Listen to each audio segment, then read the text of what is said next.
대한민국의 크리스찬들 비율이 꽤 됩니다.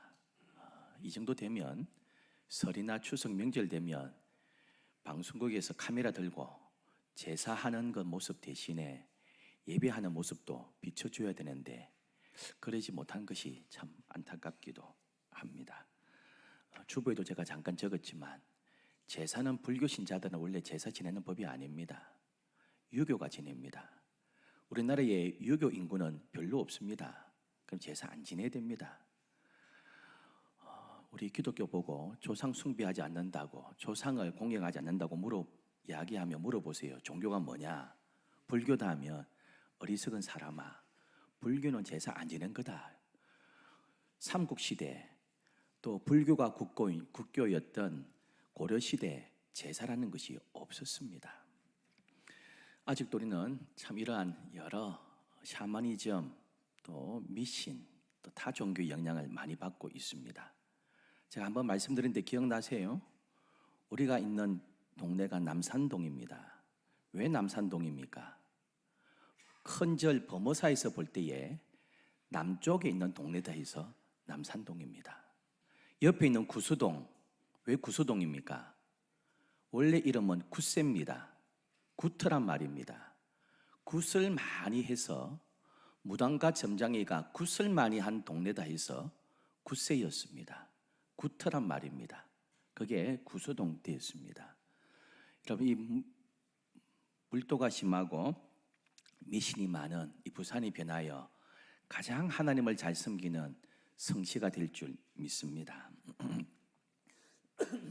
유명한 화가 빈센트 반 고흐와 그의 동생 테오 반 고흐가 있습니다. 여러분, 고흐는 이름이 아닙니다. 정확한 이름은 빈센트 반 고흐입니다. 빈센트가 이름입니다. 반 고흐란 말은 고흐라는 동네 출신이란 말입니다. 빈센트인데 고흐 동네 출신의 빈센트입니다. 그래서 성처럼 되었습니다. 반 고흐가. 우리 흔히 고흐라고 이야기하는데요. 여러분 볼 때에 오른쪽에 있는 저 화면이 저 사람이 빈센트 반 고흐입니다. 화가입니다. 옆에는 테오입니다. 테오 반 고흐입니다. 동생입니다. 이 두 사람의 아주 진한 우정이 참 귀합니다. 생전에 한 번도 고흐의 예술성을 인정받지 못했지만 그에게 형의 미술 세계를 이해하고 지지해준 동생 테오 반 고흐가 있었습니다.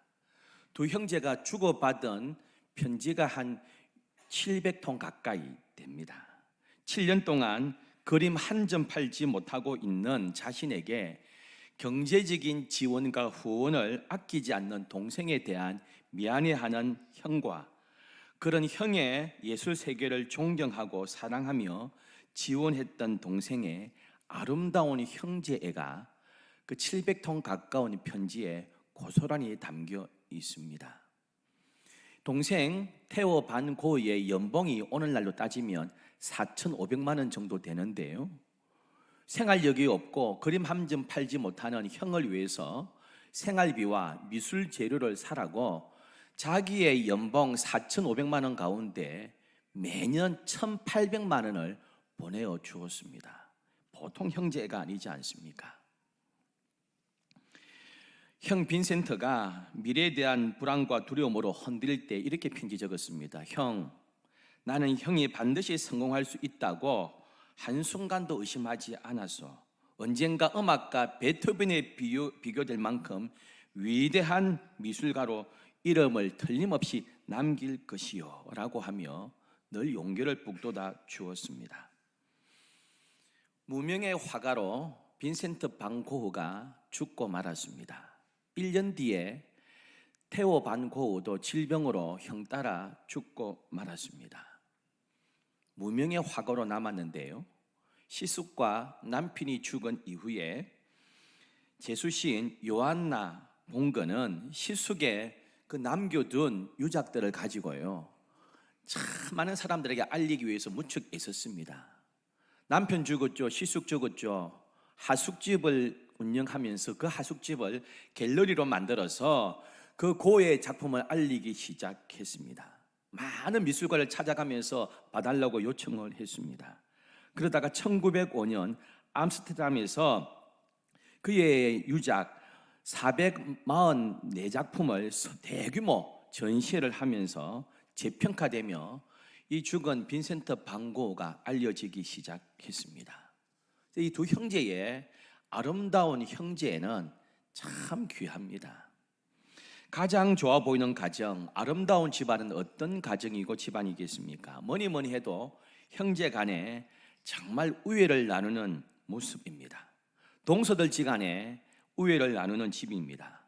그리고 부부지간에 참 금슬이 좋은 집이 행복한 집입니다.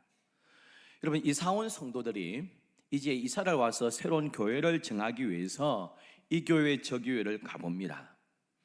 소개팅을 하고 선을 볼 때에 인물 보고 학벌 보고 재산 보고 인간성 보고 성격 보고 이것저것 살피듯이 내가 이제 교회를 선택해서 다닐 건데 어떤 교회를 다닐 거냐 하면서 이 교회 저 교회를 가봅니다.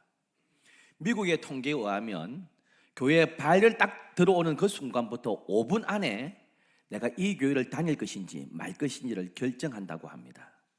딱 입구부터 성도들의 환한 미소, 친절함 5분 안에 결정한다 그래요. 우리나라는 조금 다릅니다. 우리나라는 그 모든 요소에다가 한 가지 플러스를 대부분 합니다. 설교 들어보고 이렇게 합니다. 설교까지 한번 들어보고 결정하겠다, 이런 경우가 많습니다. 어쨌든 새가족이나 이동교인들이 교회를 정하면서 그 교회가 얼마나 분위기가 좋은지, 얼마나 밝은지, 친절한지를 먼저 살핀다는 것입니다. 우리 교회 파송 선교사인 임요단 선교사님 부부가 언제 저하고 대화하면서 이런 이야기를 하더군요.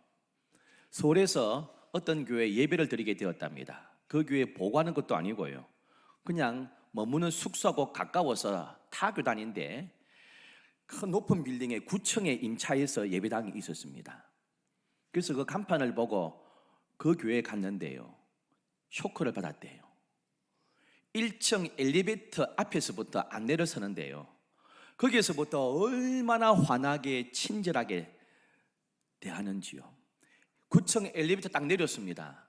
그리고 본당에 앉아있는 동안에요, 딱 마주치는 사람이 그냥 지나가는 법이 없대요. 오늘 처음 오신 것 같습니다. 잘 오셨습니다. 반갑습니다. 은혜 많이 받으세요. 하여간 딱 지나칠 때마다 그냥 지나가는 법이 없고요, 모든 그 교회 성도들이 오늘 처음 오셨죠? 못 뵈던 분인데요, 은혜 많이 받으세요. 잘 오셨습니다. 하여간 마치고 나갈 때까지요, 만나는 교인들이 침묵하는 법이 없고요, 환한 미소로 선교사 부부를, 처음 보는 그 부부를요, 입을 다 떼면서 반갑습니다, 환영합니다, 잘 오셨습니다, 은혜 많이 받으세요. 그 너무 신선한 쇼크를 받았다고 저한테 이야기해 주셨습니다. 우리 경상도 사람들이지만은, 이 부산 땅이지만은, 우리가 그러면은 서울 사람들, 또 훈련 잘 받은 그분들을 참 많이 배워야 될 것 같습니다. 오늘 예배당에 딱 앉으시면서 몇 분하고 인사하셨습니까? 얼마나 환하게 악수하시고 미소를 주고 받으셨습니까? 다윗 왕은 법궤를 모시오기로 했습니다. 사울 왕은 40년 재위 기간 동안 법궤가 어디 있는지 신경 쓰지도 않았습니다. 다윗은 왕이 되는 그때부터 하나님의 법궤를 찾고 예루살렘 성으로 옮겨오기로 했습니다. 그리고 큰 잔치하면서 법궤를 시온 성으로 모시고 안치했습니다. 그러면서 나라가 안정되기 시작했습니다. 우리나라도 이 동서로 많이 나누어졌어요. 투표하면 몰표가 나옵니다. 그리고 서로 막 나눠져 있습니다. 진보와 보수, 동과 서로 지역 감정이 많습니다. 우리만 그런 게 아닙니다. 미국도 마찬가지입니다. 고대 이스라엘은 더했습니다. 12지파가 서로 알력이 있었고요, 서로 우리 지파가 대장이다 하면서 서로 무시하고 음모를 꾸미기 시작했습니다. 다윗이 통일왕국의 왕이 되었지만은 아직도 북쪽 에브라임 지파 중심으로는 다윗을 왕으로 제대로 인정하지 않고 대접하지 않았습니다. 별로 협조하지 않았습니다. 그런데 하나님의 법궤가 예루살렘에 딱 안치되는 그 순간부터 이스라엘 백성들의 마음에는 하나님의 법궤를 중심으로 남부인 예루살렘을 중심으로 점점 하나가 되기 시작했습니다. 다윗왕의 리더십보다는, 다윗왕의 그 통치보다는 하나님 임재의 상징되는 법궤 앞에서 이해관계를 떠나고요, 지파 간의 그러한 알력을 떠나서 통일 이스라엘 왕국 가운데 법궤를 중심으로 그들은 점차 하나가 되기 시작했습니다. 이러한 하나가 되어가는 모습을 보고 다윗은 너무너무 기뻐서 오늘 시편을 기록하고 있습니다. 형제가 연합하여 동거함이 어찌 그리 선하고 아름다운고. 공동 번역은 이렇게 했습니다. 형제들 모두 모여 한데 사는 것이 이다지로 좋을까? 이렇게도 즐거울까? 형제 연합을, 형제가 하나 되는 것을 선하고 아름답다고 했습니다. 이 표현은 우리 여호와께서 천지 만물을 창조하시고 보시기에 좋았더라, 사람을 창조하시고 보시기에 힘이 좋았더라 했던 좋았더라는 그 의미입니다. 형제가 하나 되고요, 함께 공동체를 이루어가는 것, 화목한 모습 보고 하나님께서 보시기에 좋았더라 하고 다윗은 선하고 아름답다고 표현하고 있습니다. 그럼 형제들 간에 하나가 되는 것, 이게 뭐가 그렇게 즐겁고 좋은 일인가 하겠지만, 형제가 연합하여 동거하는 것, 이거 쉽지 않습니다, 여러분. 당연히 같은 피를 나눈 형제 자매는 당연히 하나지. 여러분, 그렇던가요? 성경에 형제 자매가 다투는 게 참 많이 나와요. 가인과 아벨 사이가 좋지 않았습니다. 가인이 동생을 질투하고 시기하고 마침내는 최초의 살인자가 되었습니다. 이삭과 이스마엘 두 형제는 나이 차이가 많이 나서 별로 안 싸운 것 같아도요, 그 엄마 둘이가 아주 알력이 심했습니다. 에서와 야곱, 장자권 가지고 끊임없이 갈등했습니다. 장자권 얻기 위해서 속이고 했습니다. 나중에 20년 만에 돌아오는 동생을 죽이기 위해서요, 군사 400명을 데리고 오기도 했습니다. 남매지간인 미리암, 아론, 막내인 모세, 늘 행복했습니까? 모세가 재혼을 했습니다. 첫째 분이 죽었겠지요. 구스의 여자를 취했습니다. 여러분, 지도자가 자기 12지파 가운데 아니라 흑인 에티오피아 여자하고 딱 결혼하니까요, 미리암하고 아론이 막 책망하고 야단을 치고 비난하기 시작했습니다. 그 비난한 덕분에요, 미리암이 여호와의 책망을 받고 벌받습니다. 여러분, 사이가 그렇게 좋지 않았습니다. 다윗과 그의 형제들의 사이 좋았던가요? 형들이 다윗을 아주 무시했습니다. 사무엘이 다음 왕을 뽑으러 왔을 때 아이 데려오지도 않습니다. 형 몇 명이 장성에서 전장터에 있는데요, 아버지가 형의 안부를 물으러 막내를 보냅니다. 7째도 있고요, 6째도 있고 5째도 있지 않습니까? 다른 형들 보내면 되지 제일 어린 다윗을 보내버립니다. 와서 보니까 골리앗이 큰 소리 치니까 진중에 돌아다니면서 백성들에게 격려하고 있습니다. 할례 받지 못한 저 사람이 어떻게 하나님의 군대를 모욕하느냐, 그냥 안 두겠다 했습니다. 그랬더니요, 여러분, 집안에서는 형제끼리 싸워도 나가면 하나 되는 거 아닙니까? 그런데 형들이 다윗을 불러가지고 이 완악한 놈 하면서 이게 장난인 줄 아나, 사람들 앞에서 동생을 엄청 비난하고 있습니다. 여러분, 형제가 정말 하나 되는 것, 자매가 화목하는 것, 그럴 수도 있지만 그렇지 못한 경우도 많습니다. 특히 부모님 돌아가시면 유산 상속 때문에 싸우는 경우 많잖아요. 저하고 같은 교회, 고등부, 대학도 같은 대학 다녔던 제 친구가 있습니다. 지금 경남 국립대학에서요, 교수하고 있습니다. 부부가 20년 전에 부모님이 질병으로 다음에 사고로 일찍 돌아가셨습니다. 누나가 있고 남동생이 있습니다. 누나도 제 대학부 선배입니다. 동생도 제 대학부 1년 후배입니다. 3남매가 다 신앙생활 했습니다. 부모님이 돌아가면서 남긴 아파트와 부동산, 그리고 목욕탕이 하나 있습니다. 이것 가지고 형제들이 싸움이 일어난 겁니다. 여러분, 신앙, 돈 앞에서요, 형제애고 신앙이고 다 깨져버렸습니다. 제가 서울에서 목회할 때 저한테 연락이 왔더군요.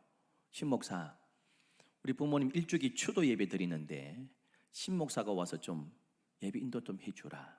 그래서 제가 갔습니다. 그때는 그 부인이 한양대학교 교수로 있었고요. 제 친구는 큰 기업의 연구원으로 있었습니다. 제가 갔더니 누나하고 동생은 안 온다 그러더라고요. 신목사 앞에서 내가 참 부끄럽다. 그 유산 남겨둔 얼마 가지고 형제 애가 다 깨져버렸습니다. 다 집사님들이고 권사님 됐습니다. 신앙이고 형제이고 돈 앞에서 깨져버린 것입니다. 오늘 본문에 형제가 연합하여 동거함이 어찌 그리 선하고 아름다운고 했습니다. 여러분, 이런 노래가 참 노래 중에 노래고 즐거움 중에 즐거움인 줄 믿습니다. 이번 설 명절에 우리 성도들의 가정이 일가천칙들이 모였을 때 함께 예배하고 즐거워하는 것 정말 선하고 아름답다고 고백하는 이 명절 연휴 되기를 축원합니다. 우리 교회가 함께 식사하고 예배할 때마다 형제가 동거하고 연합함이 얼마나 선하고 아름다운고 이 고백이 넘치는 올 한 해 되기를 축원합니다. 어떻게 하면 이 아름다운 공동체, 아름다운 가정 될 수 있겠습니까? 오늘 본문은 다윗의 성전시입니다. 유대인들이 그 예루살렘 성전을 향하여 절기에 올라가면서 우리가 한 하나님을 모시고 한 조상 아브라함의 후손인데 이렇게 12지파가 분열하고 싸우면 되겠느냐? 우리가 법궤를 중심으로 하나님을 중심으로 우리가 하나입니다 하면서 즐겁게 고백하고 있는 노래입니다. 하나님을 함께 섬기는 한 형제요 한 자매입니다. 다윗을 중심으로 한 목표를 향하여 달려가는 우리 아름다운 공동체입니다. 지금 이렇게 고백하고 있습니다. 여러분, 우리는 그리스도 안에서 한 가족이 된 줄 믿습니다. 예수님을 구주로 영접한 순간 우리는 그리스도 안에서 한 자매, 한 형제가 되었습니다. 그리스도인들은요, 외동딸, 외동아들 없습니다. 우리 모두가 그리스도 안에서 형제이기 때문입니다. 교회의 역사는 언제나 개인이 아니라 공동체였습니다. 창세기 보면 에노스 때에 비로소 여호와의 이름을 불렀더라 이랬습니다. 여호와의 이름, 여호와라는 단어는 이미 창세기 2장부터 나옵니다. 근데 뒤에 가서 비로소 여호와의 이름을 불렀더라 하고 있습니다. 이게 무슨 뜻이냐 하면 에노스 때 와서 함께 연합한 공동체 예배가 시작되었다는 것입니다. 하나님, 소돔 땅을 살려주옵소서, 살려주옵소서. 아브라함이 기도하면서 의인 50명이면 용서하마. 하나님 40명요 용서하마. 30명요 마지막 구합니다. 10명은요 10명 찾으면 용서하마 했습니다. 왜 한 명 안 합니까? 하나님 한 번만 다 할게요. 한 명 찾으면 하면 되잖아요. 근데 아브라함은 10명하고 끝나버립니다. 히브리 사람들에게 고대에 있었어요. 한 소그룹은 10명입니다. 유대인들도요, 헛되이 살면서 10명이 딱 되는 그 순간 회당을 짓습니다. 바울이 전도하러 가는데 회당이 없다 하면 이 동네에 유대인이 10명이 안 된다는 뜻입니다. 공동체를 귀하게 여겼습니다. 예수님도 혼자 다니지 않고요, 12명을 데리고 함께 공동체 생활하면서 복음을 전하셨습니다.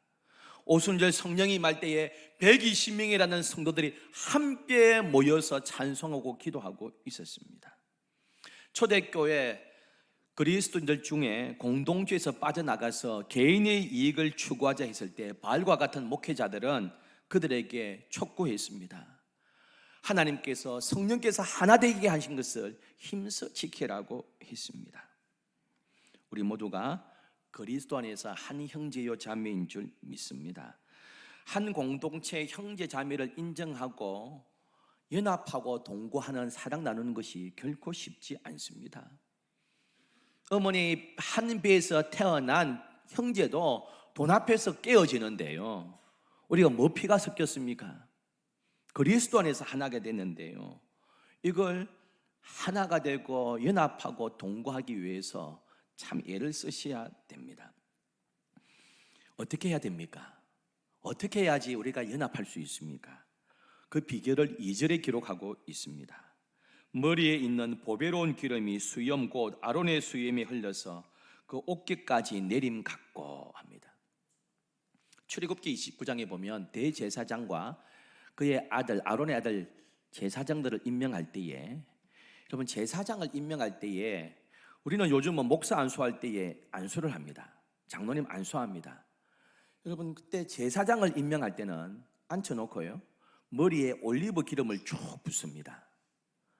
아주 고급 올리브유를 머리에 붓는데요, 조금 붓는 게 아니라 올리브유가 머리부터 내려서 얼굴로 수염으로 옷으로 쫙 흠뻑 젖도록 기름을 붓는 것을 기록해 놓고 있습니다. 머리에 있는 보배로운 기름이 수염 곧 아론의 수염이 흘려서 그 어깨까지 내림 같다고 했습니다. 제사장을 임명하면서 기름이 쭉 흘러내리는 것을 이야기하고 있습니다. 기름 부음은 성령의 임재의 상징이고 하나님 임재의 상징이고요, 평안함과 따뜻함의 상징이기도 합니다. 즉 어떻게 하나가 됩니까?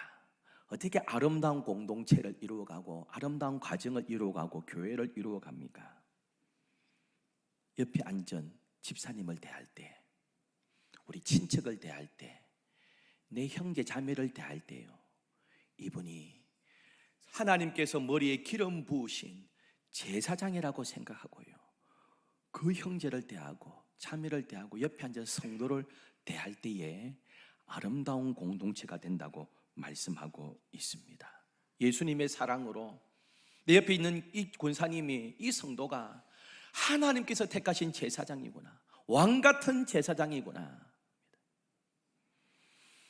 이스라엘 백성들도 내 아들이 제사장으로 임직받습니다. 그 순간부터 그의 친척과 그의 부모도 그 젊은 30살 된 제사장한테 반말하지 않습니다.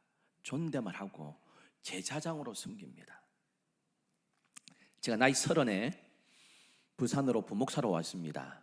서울에서 전임 전도사, 강도사 하면서 대연동의 한 교회 부목사로 왔습니다. 신방 전도사님 2분이 계시더라고요. 근데 그 2분이 저희 어머니하고 거의 동년배입니다. 한 전도사님은 아들이 저하고 동갑이고요. 거의 어머니 같은 분이에요. 나이 30 아닙니까? 그렇게 신방을 같이 다니면요, 담임 목사님한테 농담 비슷하게 주로 이렇게 얘기해요. 우리 신은호 목사님은 귀여워요. 담임 목사님이 그런 소리 하지 마세요. 주의 저 보고 귀엽다니요. 막 뭐라 했습니다. 제사장이 나이 30에 기름 부음 받았습니다. 부모가 그때부터 제사장으로 섬깁니다. 반말하지 않았습니다. 여러분, 내 옆에 앉은 성도, 명절에 함께 모이는 내 동생, 내 친척들 바라볼 때에 하나님께서 택하신 주의 백성이다, 하나님께서 기름 부으시는 왕같은 제사장이라고 생각하면 함부로 하지 않습니다. 말하고 싶은 거 다 하지 않습니다. 교회 안에서 만나는 우리 사랑하는 성도 여러분, 우리 명절에 만나는 친척들을 나의 제사장이라고 생각하면, 하나님께서 기름 부은 제사장이라고 생각하면 존경의 대상 되고요, 함부로 대하지 않습니다. 그런 이번 설 명절 또 올 한 해 우리 교회 되기를 주의 이름으로 축원합니다. 여러분, 다윗이 그렇게 했습니다. 악항을 일삼는 사울 왕을 죽일 기회가 2번이나 있었잖아요. 이런 환경이, 똑같은 환경이 계속 이어집니다. 주위에 있는 영적인 친구들이요, 그게 하나님 뜻 맞다 합니다. 환경이 하나님의 뜻이라는 것 같고요, 계속 반복되니까 주위 사람들이 그게 하나님의 뜻이다 하면 하나님의 뜻이라고 생각할 수 있잖아요. 왕이시여, 대장님 2번 찌를 거 없습니다. 말씀만 하시면 내가 칼로 한 방에 다윗을 죽이겠습니다. 아비새가 그랬습니다. 이거 하나님의 뜻입니다. 근데 다윗은 안 그랬어요. 다윗은 어떻게 했습니까? 하나님께서 기름 부으신 사람이야, 그러면 안 돼. 하나님께서 기름 부으신 사람이라고 생각하고 대했습니다. 여러분, 아주 영성이 뛰어난 사람이었습니다. 한나가 기도하잖아요. 너무 괴로워서, 너무너무 괴로워서 성전에 가서 기도하는데요, 동성으로 기도하고 기도하다가 나중에는 동성 기도가 지나치고요, 입만 들썩거리고 그의 괴로움을 주님 앞에 고했습니다. 한때는 영성이 뛰어났지만 영성을 다 잃어버린 대제사장 엘리가 그 모습 보고요, 좀 알아보고 가까이 가서 이야기하면 술 냄새도 안 날 텐데 바로 책망했습니다.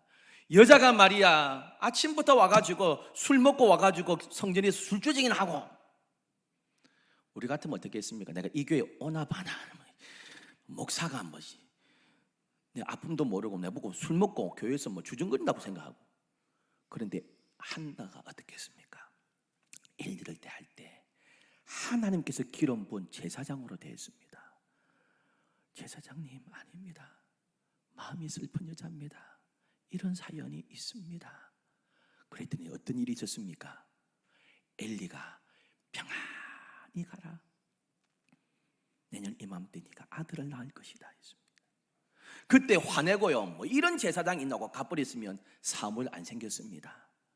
근데 이 한나가 엘리를 대할 때 하나님께서 기름 부으신 제사장이야.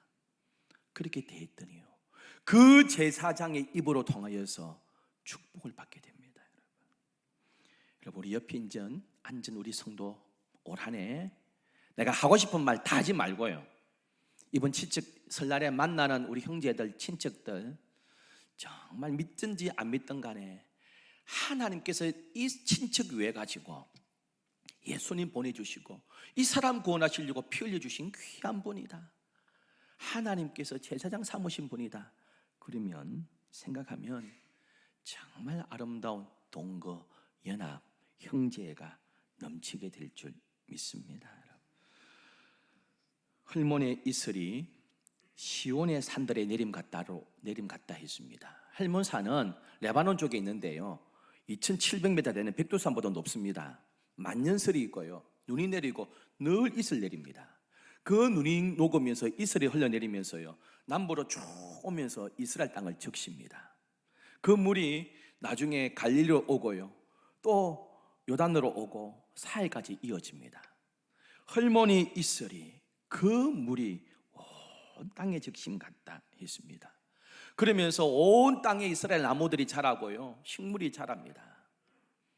우리가 성도들을 대할 때 하늘나라의 그 양식 가지고 지금은 비록 조금 부족한 것처럼 보이는 성도인지 몰라도 헐몬이 이슬이 내려서 시온산까지 이어지듯이 그렇게 앞으로 귀하게 쓸 일꾼 될 거야, 하나님 귀하게 성장시킬 주의 백성이야, 그렇게 대한다면 아름다운 형제가 넘치는 우리 교회 이번 설 명절이 될 줄 믿습니다. 우리 공동체에서 가장 중요한 것 우리 모두 아는 이야기 아닙니까? 서로의 다름을 인정하고 용납하는 것입니다. 하나님께서 저 집사님 통해서 어떻게 일하실까 궁금해하고 기대하면서 축복하는 일입니다. 그럴 때 우리 교회가, 우리 친척들이 이번 명절에 아름다운 동거와 연합이 이루어질 줄 믿습니다. 조선 초기 충청도 예산에 이성만, 이숙 형제가 살았습니다. 어느 날 추수를 끝나고 동생 이숙은 생각하기를 형님 댁에 식구가 많으니까 우리 집보다 먹을 것이 더 필요할 거야 하고 새벽에 볕단을 가져다가 형 창고에 넣어주었습니다. 형은 생각하기를 수기가 살림이 늘었으니 식량이 더 필요할 거야 하고 한밤중에 자기 창고에서 볕단을 꺼내가지고 동생 집에 넣어주었습니다. 아침에 일어나 보니까 틀림없이 내가 형 집에 동생 집에 볕단을 많이 넣어줬는데 똑같이 있어요. 야, 이거 귀신이 고칼 노릇이네. 다음날 형 이성만은 또 동생 이숙은 또 볕짐을 새벽과 밤에 또 상대방 형 집에 동생이 또 넣어주었습니다. 자고 일어나 아침에 창고 문 열었더니 또 그대로 있습니다. 이야, 희한한 일이다. 그리고는 다음날 또 볕단을 짊어지고 동생 집으로, 형 집으로 향하기 시작했습니다. 이렇게 며칠 반복하는데 결과가 늘 그대로입니다. 어느 날 밤에 형제가 볕단을 이고 서로 형 집으로 동생 집으로 몰래 넣어주기 위해서 향하고 있는데요, 반대편에서 누가 옵니다. 캄캄한 새벽에 누가 옵니다. 누군가 싶어서 가까이 오는 중에 환한 별빛에 동생이 보이고 형이 보입니다. 서로 껴안고 울고 웃고 한 이야기가 있습니다. 이게 60년대 국어 교과서에 실리면서 유명해졌습니다. 이걸 갖다가 농심라면에서 차용해 와가지고 형님 먼저, 동생 먼저, 그럼 내가 먼저 하면서 그렇게 유명해지기도 했습니다. 이들은 효심도 지극해서 그들의 효심에 널리 알려지면서 세종대왕이 부역을 면제해주고 그들에게 비석도 내렸습니다. 1979년 예당 저수지에서 마을 주민들에 의해서 비석이 발견되면서 충청남도 유형문화재가 되었습니다. 아름다운 형제 아닙니까? 시편 133편 그리스도 안에서 함께 사는 즐겁고 행복한 성도들의 모습, 형제들의 모습을 기록해 놓고 있습니다. 우리 사랑하는 성도 여러분, 이번 설명절 믿는 친척이든 안 믿는 친척이든 하나님께서 이 사람 구원하시기 위해서 독생자를 주신 너무 귀한 내 사촌이다, 내 고모부다, 내 이모야, 하나님께서 기름 부으신 제사장들이야, 우리 집사님, 그렇게 생각한다면 이 설명절 우리 교회가 정말 행복한 아름다운 공동체가 될 줄 믿습니다. 기도하겠습니다. 좋으신 하나님 아버지, 천국